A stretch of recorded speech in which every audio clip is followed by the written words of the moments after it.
Okay, so welcome back, everyone. Very happy to have Marta Betcke to give the first talk this afternoon. So Marta is Associate Professor in Computer Science at UCL and a member of the Centre for Inverse Problems and the Centre for Medical Image Computing. So I'm just going to talk about on learning the invisible in PAT with flat directionally sensitive sensor. So please over to you, Marta. Thank you very much. Thank you very much for the introduction and for the invitation. And it's been a wonderful workshop, even for the remote participants so far. So thanks a lot. So I apologize if my widgets come. I never managed to eliminate them. If they come, I'm sorry for that. I don't know how to get rid of these. I tried many times. Okay, so I would like to talk today about learning the invisible in photoacoustic in a very particular scenario with the flat directionally sensitive sensor, which is what I spend most of my time working on. And so this is joint work with my PhD student who is coming to the end of his PhD ball in Pan. And so this is an idea that has been popularized by Tatiana and Gita, Max, and Samuli and collaborators already in a certain way, mostly in the context of X-ray computed tomography. So this is our take on this idea with the particular application in photoacoustic with this particular type of the sensor where certain things happen. So this is what we find exciting about this. And okay, so let me just go switch. Oh, what had I switch my slides? Okay, so this is a very very quick minimalistic introduction to the photoacoustic. So just in case you've never seen it before, so essentially we illuminate the tissue with the near-infrared pulse of light. This light propagates diffusively through the tissue, establishes some sort of tissue light distribution in the tissue, and this gets absorbed by the chromophores, and essentially this absorbed energy is our contrast. So biologically this corresponds to the difference between the oxygenated and desoxygenated hemoglobin. So it is a quite a relevant biological contrast, one of the appeals of photoacoustic tomography. Okay, so now we have this absorbed energy here, and this energy gets converted to the initial pressure. In photoacoustic, in the process of that is called photoacoustic effect, and this initial pressure is now propagated in the form of the sound wave to the surface of the tissue. So this step from the initial pressure to being propagated through the tissue and being recorded at the set of the sensors on the surface of the tissue. This is our photoacoustic. Photoacoustic forward problem. Okay, so our contrast is the initial pressure. We record this initial pressure propagates through the tissue, is recorded as a pressure time series on the set of the sensors at the surface, and this constitutes our data. And I'm going to be very specific to this particular geometry that I have in a picture, meaning that I have a flat sensor sitting on the top of the tissue, and I consider the half space below that sensor, above what, okay, below here. And I'm going to solve the problem in the half space. I'm going to use the symmetry to get rid of the ambiguity that you get because of the half space. So you have to decide either you want the even or odd symmetry and to get rid of the ambiguity on the full space. And I'm going to denote the sensor with the curly S, and then all the variables that live on the sensor will have the subscript S. And all the variables that in this ambient space that we have here that are perpendicular to the sensor will be denoted with the subscript perpendicular. Okay, so that is just setting the stage. So let me formalize this as a kind of as a mathematical in mathematical terms. So we have a forward operator that acts on the compactly supported smooth C infinity functions in RD, which is my ambient space, and brings them to this compactly supported smooth functions of time and functions on the sensor. So the smoothness here is this is a technical kind of condition here, and this is enforced by using a smooth aperture in time. So this forward operator here boils down to solution of the initial value problem for the wave equation that I have here. At the bottom, so I have my wave equation, I have my initial values here, and so this is the absorbed energy that got converted into the initial pressure. So this is my initial condition here that is being propagated through the wave equation. So now I solve this equation and I record the pressure time series on the detector, and then I'm going to so I record this pressure time series on the detector over time, and this is what is going to be my noiseless because it's coming from the model photoacoustic data. Of course, in the experiment they will be contaminated with some sort of noise. Okay, so I will also need an edge join operator. So the edge join operator essentially goes backwards, but it's not the inverse operator.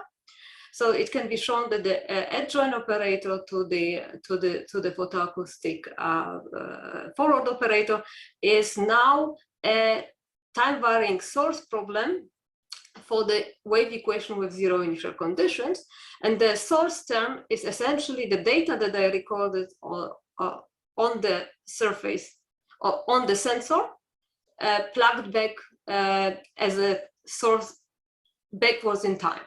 Okay, so now I can run this source problem with this backward in time acting source, the data backward in time acting as a source, and when I run it for time t, then I'm going to obtain my edge joint solution.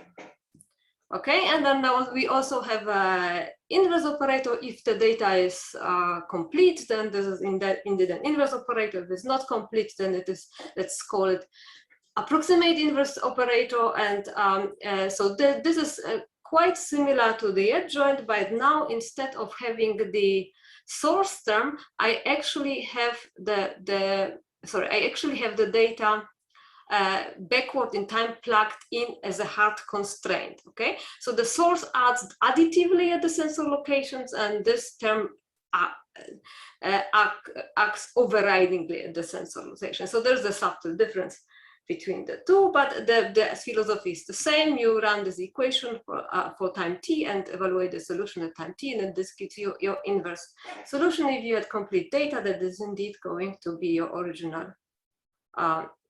And speed of sound was nice. It is indeed going to be your original initial pressure. So now I'm going to make the following assumptions. I'm going to assume that I have a constant speed of sound. And as I already said, I'm going to assume the half space symmetry with planar sensor geometry. So I'm going now to look at these equations in Fourier domain. So it's well known that this is the solution to the initial value problem in Fourier domain, in terms of Fourier domain in space, and not Fourier domain in time. So it's also called cost propagator. So taking this solution, going completely to the Fourier domain, so changing also to the Fourier domain in time, and I'm going to switch to something that I call time normalized, speed normalized time, and then speed normalized frequency, just to get rid of the C essentially. So, but that is just a change of a simple change of variables that is happening. So I'm going to use this normalization, so that you know. So, but changing from this formula essentially to the Fourier transform in time, and evaluating this at the detector instead of the whole space, I am obtaining this relation here. Okay, and this is under the assumption of the half space symmetry. So this formula here has hard coded inside the half space symmetry, and of course the constant speed of sound. And so this formula gives me a relationship between the initial pressure in Fourier domain, complete Fourier domain, and everything space and time, and my propagated pressure over, propagated pressure on the detector. So essentially, this is my forward operator, okay, if written like that. So, and in fact, it's not, this formula didn't go undetected, but actually you have to turn it around so that you actually get, actually are looking for P0 in terms of the P hat, okay? And this is well-known inverse formulation, and it is used by the practitioners routinely. And this is a stable formula, and so you can, if you have your data, you can multiply it by the inverse of this fraction here, and then you can perform the inversion in the Fourier domain. So now if you want to use it as a forward problem, however, you have the singularity to contend with, and this blows up, of course, when this quantity here approaches 0, and it needs regularization to be used. Okay, so so we have used this in some form before, but let me plow on nonetheless. So formally to prevent this singularity from blowing up, we have to satisfy this condition. And bear with me that I use the omega over c without the absolute value, because I do everything on half space that corresponds to the positive time and the positive omega, and that deal with the other side of things, which is here, using symmetries, assuming some symmetries. So that's why this is the notation. I don't have time to kind of go into every detail of it, but this is kind of the philosophy why there is no absolute value here. Okay, so this is the assumption that has to be satisfied, and this corresponds to this condition when I plot the Fourier plane corresponding to the data. So this is my time. So this is a frequency domain, the data and frequency domain. So this is my time frequency, and this is my detector frequency. So this is the condition. Okay, so that's how it looks like. So this we have to be inside of this bowtie, and this is the range of the photoacoustic operator. Okay, so now this equation here, what essentially it is essentially a change of coordinates. It's essentially a change coordinates between the Cartesian coordinates in ambient space and the hyperbolic coordinates in the the data space. Sorry. So that is what we can see in this plot here. So I plot the over this data space frequency domain, I plot the isocontours of the corresponding K-perp, which is my ambient space coordinate that is perpendicular to the detector, and then you can see that which points in this data correspond to which points in this ambient space. Okay, just by virtue of looking at the contours, how this contours. I have another plot later that maybe will bring it better out. Okay, so I should also note that the KS coordinate is of course common for both for the data space and for the, so this is the coordinate along the detector, so this is the common coordinate between the data and the ambient space. So essentially we have this change of coordinates. So we have on one side we have the depth vector in the ambient space, on the other side we have a vector in the data domain, and then we have the formula for K-perp that looks like that, and we have a formula for omega over c that looks like that, and these formulas come from the dispersion relation of the in the wave equation. So we have now the formula, and it's essentially just a change of coordinates. So let us study this a little bit more. So this is an example of how to look at it in the physical space. So in the physical space, I have a source. Let my source be away by r away from the detector. So this is my detector here, and this source emits a spherical wave, and the spherical wave kind of propagates towards the detector, and as the time elapses, the wave kind of impinges on the detector in the different planes, so different points. So at the very beginning, the very first part of the wave that will arrive will be here, and then as the time goes on, there will be the wave will arrive here, and then later it will arrive here, and so on. And when it arrives here, it's going to arrive under this angle, and then when it arrives here, it's going to arrive under this angle, and so on. Okay, so now when the spherical wave passes through the detector, of course it gets recorded, and if I just keep this to this wavefront view of things, so this is how my data wavefront is going to look like, corresponding to the spherical wave. Okay, so this is the part of the wave that immediately arrived here. Okay, and then this is the part of the wave then when the wave arrived at this point in the detector. So this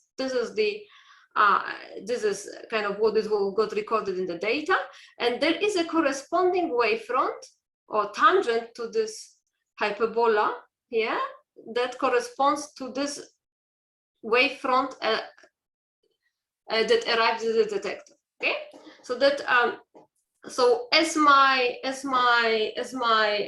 wave time goes on, the angle theta gets closer to pi12, and my angle beta here gets closer to minus pi4. Okay, so essentially this is kind of the extreme is this asymptota here, and then so you have kind of the envelope of beta that goes from minus pi4, and then it can then changes here on the other side to pi4. Okay, so I have an angle of under which the wave can arrive and sits in between minus pi12 and pi12, and then the wavefronts in the data domain have angles between minus pi4 and pi4.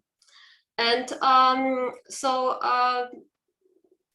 of course to kind of the angle pi12 is never reached. So if we as the time goes to infinity, the angle impinging angle of the wave gets closer to pi12, but just to be pi12, we would really have to move the source to the sensor itself, and this corresponds to the asymptotas. Okay, so this is the space domain, if you wish, view of the ambient space and of the of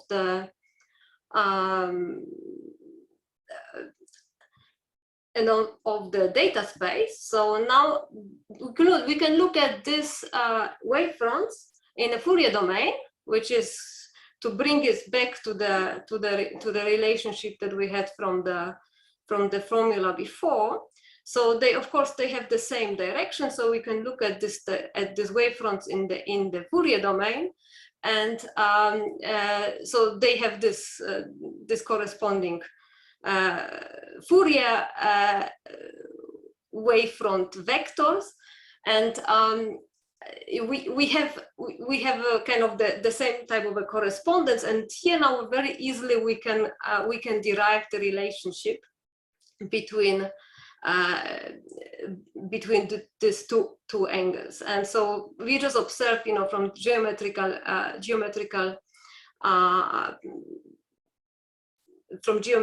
properties, we really observe that the tangent of the beta hat, which is this angle here, is just the corresponding coordinates of the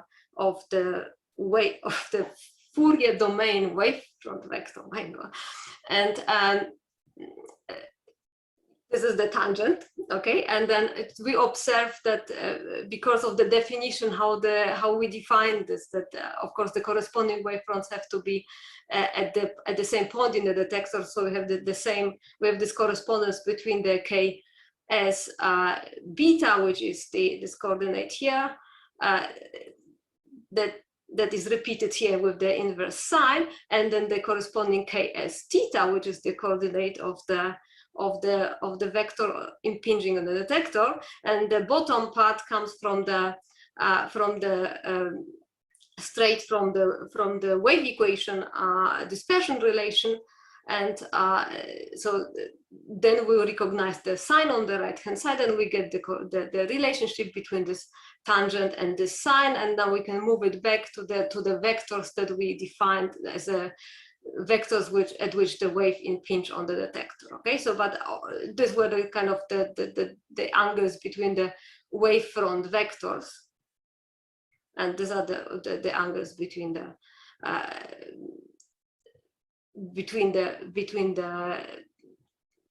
detector and the wavefront. Okay, so we have out of this is a bit of a complicated derivation or explanation. So we have this relatively simple relationship between the angles.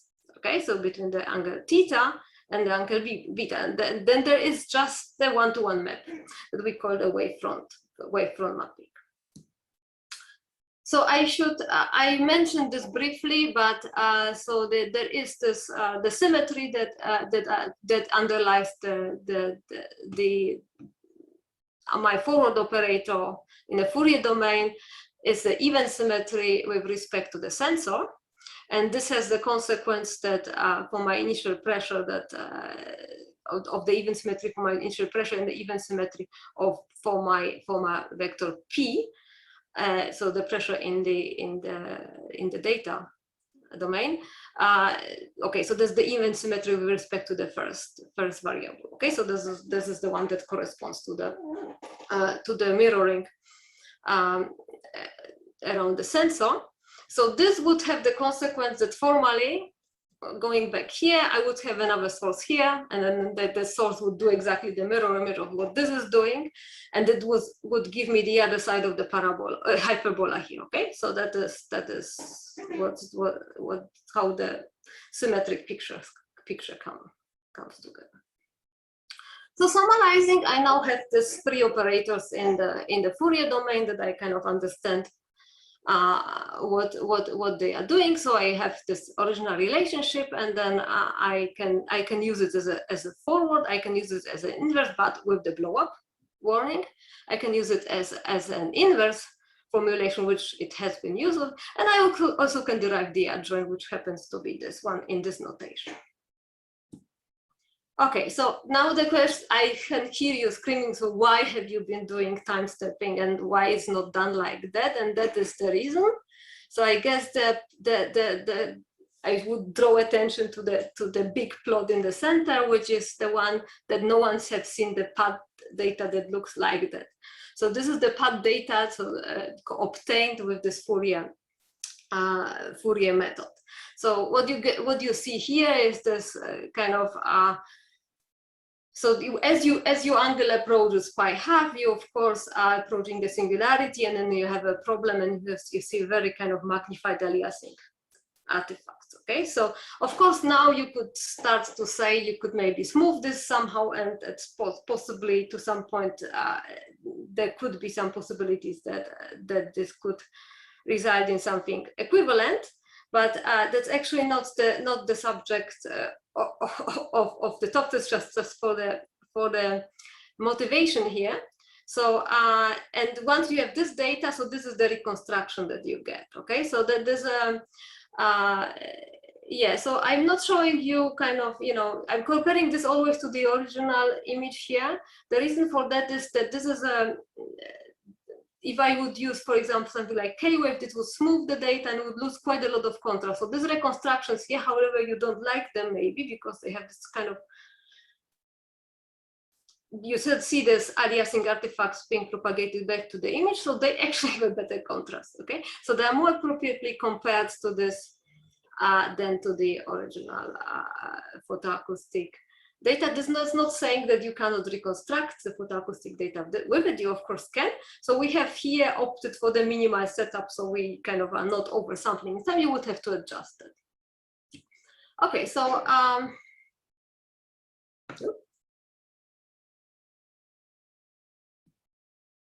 okay, so and now if I, when I said that I have a limited angle sensitivity, what do I mean? Okay, so in the photoacoustic, it's actually in X-ray as well, but I think in photoacoustic, it might be that most people think always about the other artifacts as the main ones.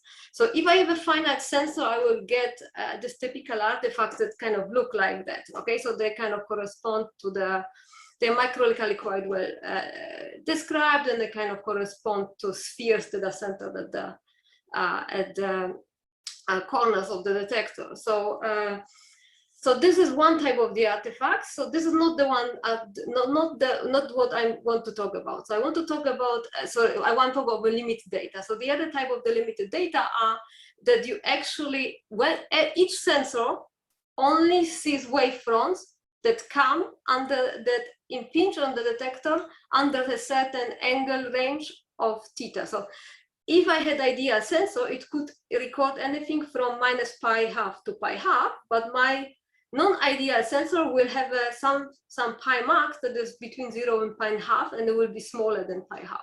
Okay, so for example, here's a π3, so 60 degrees, and then this, what happens then is that it's going to limit your range further. So this bowtie get further restricted to this red lines here. Okay, and this corresponds to this π³ angle being cut out from your original P0. Okay, so I tried to visualize this here. So I have put in this coordinate planes, I have put isocontours of constant chi-perp. Okay, so that is what it is. Okay, and this are these are the same contours that you can see here. Okay, so that is so this cut off line here cuts out a bit of the P0. So we are kind of losing some of the P0 information, which you would expect with the limited data problem, and it corresponds to having a kind of more strict, more limited bowtie in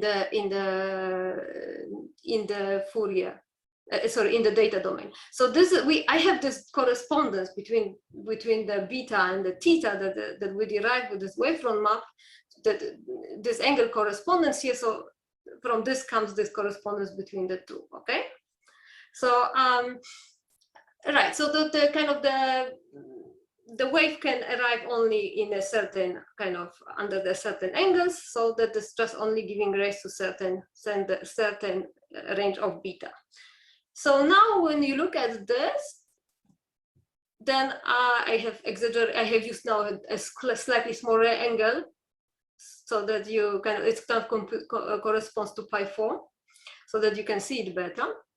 And so now what you can see is that this limitation of this bowtie essentially takes us away from the singularity. And indeed, this is what we have done before to regularize the forward operator. So we have done this type of a cutoff. Okay, so but now in the limited data problem, and there it was a regularization, and it was kind of like a violation of the forward operator in a sense, because you have been eliminating parts of it, even though you wanted them. So now, however, in this limited angle problem, they are just not there. Okay, so the limited angle data problems regularizes this formula for us. So now we have the forward formula that is actually stable. Okay, and then the range of this formula is just this red region, sorry, the colorful region up to the red line, and you can work out the particular factor here. What is the bowtie? Okay, so good. So now I have these three formulas that I had before, that the only difference is that I evaluate them only on this kind of red restricted bow tie. And I will give them this extra angle symbol. Not great. Okay, so this is now how the picture that I was screaming not like that looks like. And actually now on the left hand side I have projected the data on the range, and of this I have projected this on the visible range. Okay, so then this is what you hope to recover, and I didn't quite compare it, but it kind of looks quite okay, and then the data also looks quite okay. So actually we can use the Fourier domain formulation to do the limited angle, and this has saved us order of magnitude in computation, because the time stepping makes the operator order of magnitude more expensive. Okay, so order of magnitude in terms of the side aspect of the domain. So I will introduce, so I have these angles, angular dependencies everywhere. I will need curvelet coefficients. This is kind of the frame I quite like working with. And then just recalling briefly the curvelet decomposition is computed in the Fourier domain using these trapezoidal functions here that have the scale direction. And there is a set of locations at which these curvelets are located. The low frequency, the lowest scale is isotropic wavelets essentially, and the whole system is built so that all these windows form a smooth partition of unity of the Fourier plane. And this is kind of the visualization of the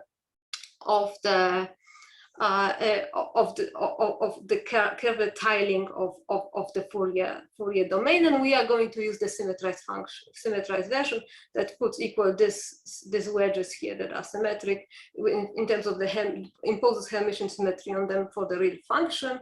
And we use the implementation via roping. There is numerical isometry from the Curvelet toolbox, and we will define a wedge restricted version of these by just restricting the computation of the curvelet to this gray domain, which is we restrict the computation of the curvelets only to these directions that are in this what we call wedge. Okay, so that is with the long definition, but this is the gist of it.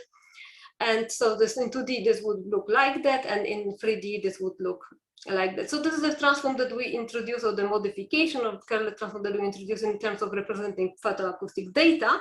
There's a couple of more subtleties there if you do that. So if you want to have a look, you are more than welcome to check out this one here, or look at the implementation on GitHub.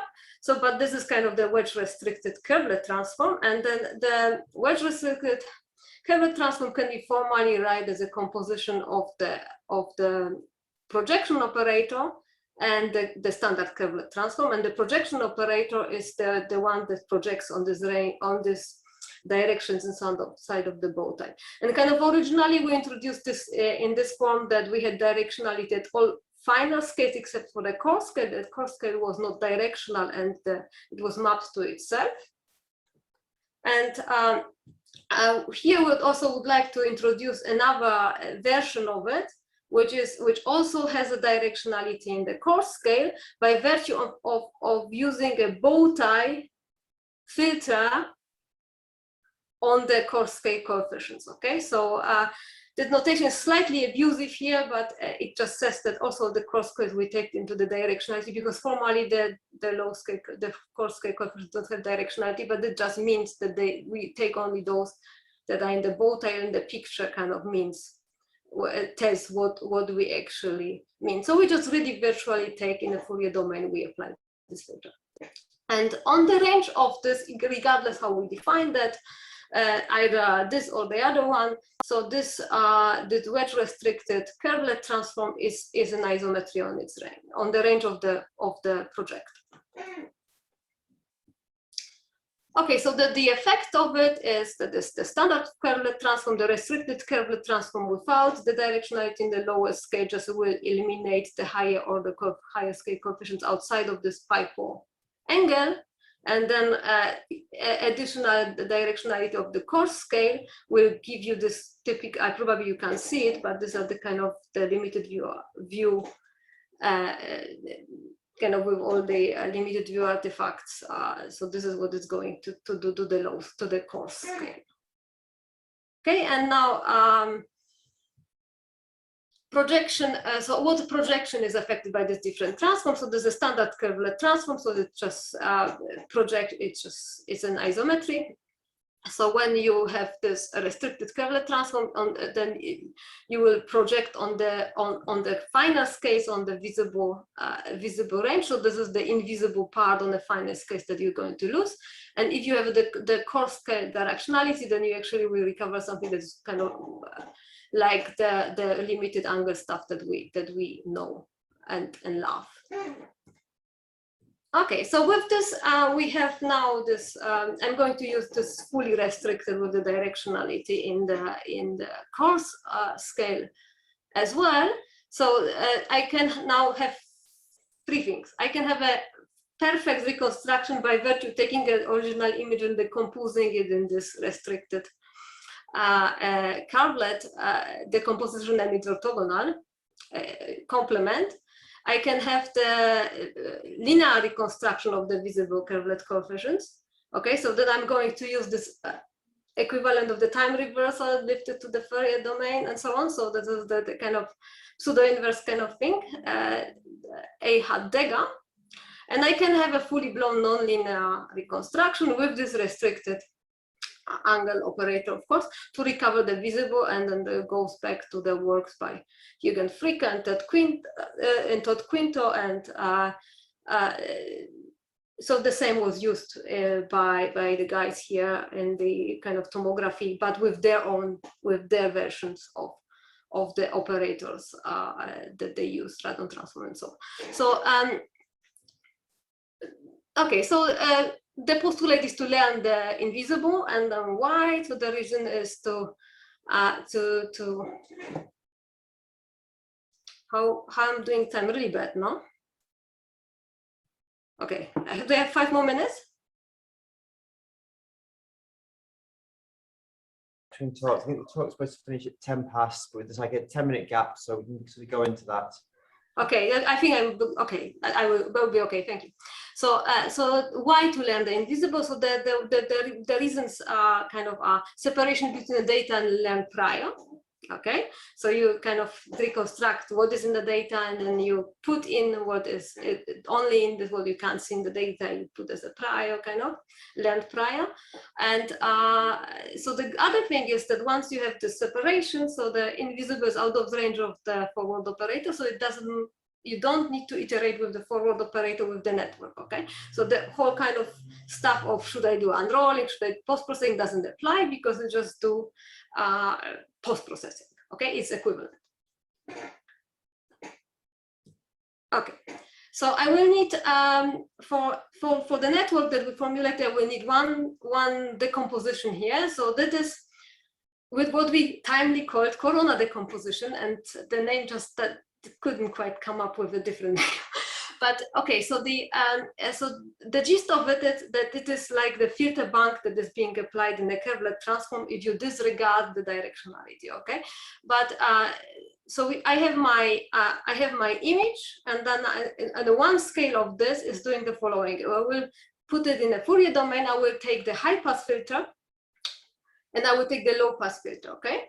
And then the low pass filter lives on a smaller dimension. I can back project it to the image in a smaller dimension, and the high pass filter in the Fourier domain kind of lives on this annulus here, but in the image domain it will live on the bigger domain of this type. So I have this decomposition, the high pass and low pass, and I can put them back together by kind of padding this guy here in the Fourier domain with 0, and then adding this to this guy in the Fourier domain and going back to the image domain. Okay, so this is what I call corona decomposition. So it's essentially scale decomposition.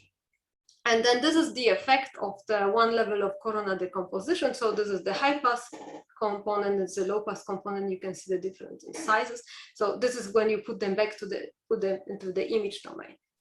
So the difference between the corona decomposition, and the curvelet coefficient is visible here on the kind of, this is a single curvelet in the visible range, and this is the corona of the visible range, and kind of this is on the intermediate scale, and this is kind of the core scale, but because I use this bowtie thing, they are the same, okay, the core scale.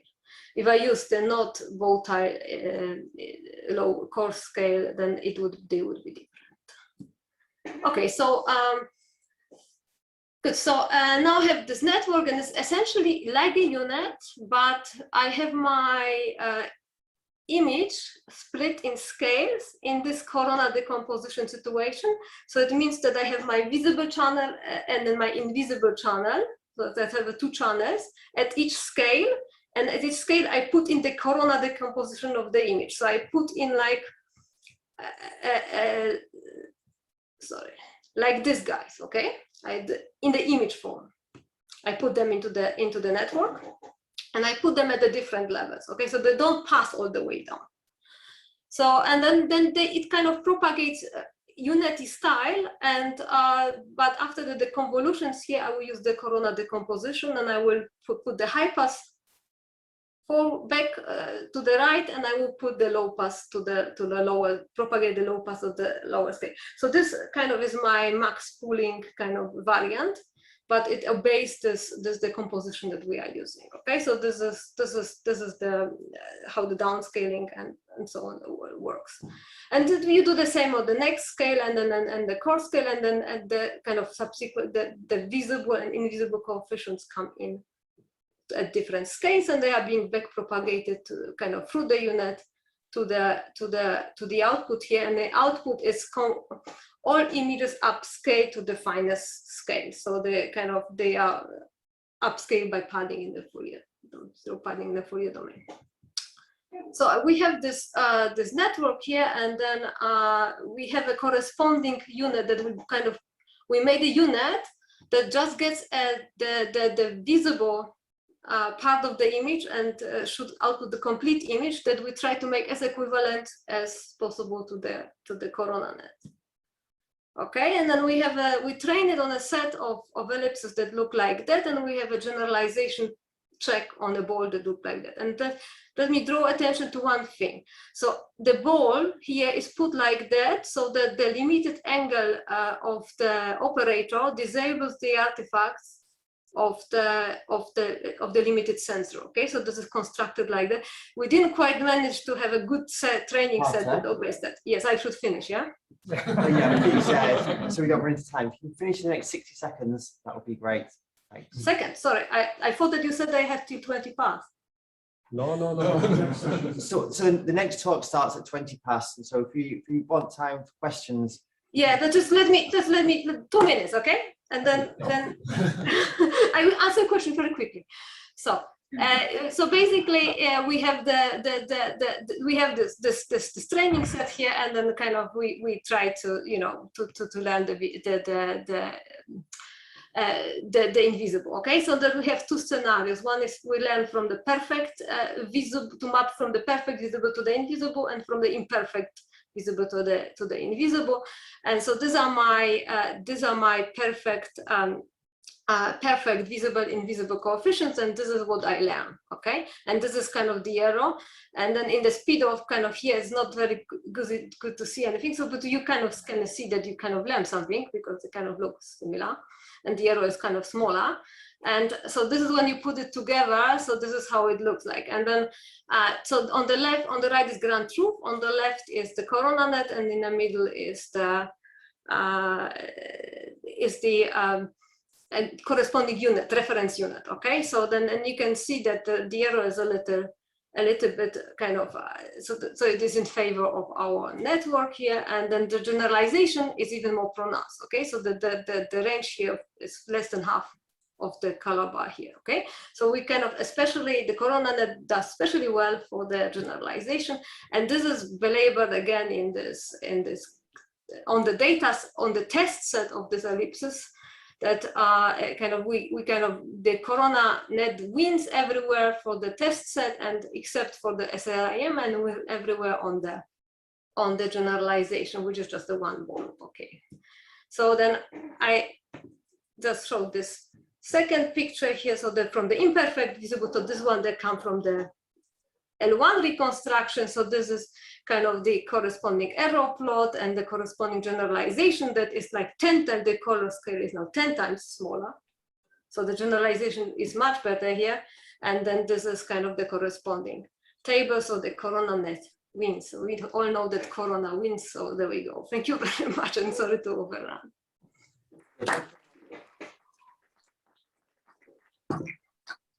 We probably have time for a couple of quick questions. Does anyone either online or physically present have anything to ask? Maybe I can ask a quick question. So you started off with some assumptions about the symmetry of the sensor and of the, I think it's on the speed of sound. I mean, how kind of important are they in terms of? Oh, they are absolutely crucial because the Fourier from PDEs in Fourier domain require constant coefficients to start with, and then the assumption of the symmetry is, but the symmetry assumption of the symmetry is something that comes from the geometry. Okay, so now the speed of sound. Okay, so if we don't have any indication of the speed of sound, which is usually the case if you don't have another modality hooked up to the photoacoustic scanner. And it's only now that we are starting to build combi scanners, so that you have an ultrasound that you actually could have a speed of sound. So even though I spent a fair amount of my time previously computing things for the different speeds of sound, this is an important part of the deal, that for the practical data very often we assume constant speed of sound. So that's not very restrictive. In many applications it is also correct, because the changing speed of sound is in particular small animal situations and so on. So many of the vasculature images actually are good enough with the constant speed of sound. The geometrical assumption for the sensor, it is restrictive in the sense that it is for this particular geometry, and the Fourier formula that you get, it's simpler that you would get for other geometries, I think. I mean, we haven't executed that per se, but I forgot the details, but there is something that doesn't simplify for the type of spherical sensor and so on in a similar way. Okay, so you have the same kind of situation that your data range and lives in this type of bowtie, for example, the circular sensor, but there is something about the Fourier formula that doesn't simplify, so it is restricted in this way, yes. So to the sensor, but sensor is very important. The flat sensor is very important because this is the one that gives you this high resolution imaging. Okay, thank you, sir. We have 1 minute before the next talk. So if there are no further questions, and I guess thanks again, Marta. Thank you.